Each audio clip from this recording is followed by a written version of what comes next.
এইসব কিছু অন্ধবিশ্বাসের মধ্যে কত কত পরিবার জড়িয়ে রয়েছে।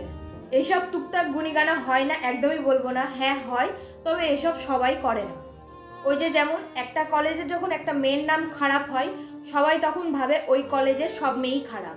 তেমনি এইসব টুকটাক গুণীগানা কিছু মানুষ করে, আর কিছু মানুষ না করেও দোষী হয়ে যায়। তবে যারা বিশ্বাস করে না তাদেরকে বলবো তারা তাদের জায়গায় একদম ঠিক আছো।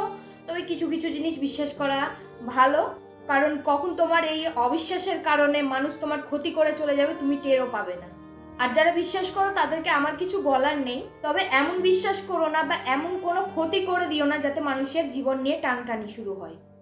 একটা কথা মাথায় রাখবে, টুকটাক 6 মাস আর তোমার ভাগ্য 12 মাস। কেউ যদি তোমাকে বিপদেও ফেলে, সেই বিপদ থেকে তুমি উদ্ধার হয়ে যাবে যদি তোমার ভাগ্য ভালো থাকে। শুধু ভাগ্যের জোর দিয়ে বাঁচা যাবে না, নিজেকেও তার জন্য চেষ্টা করতে হবে।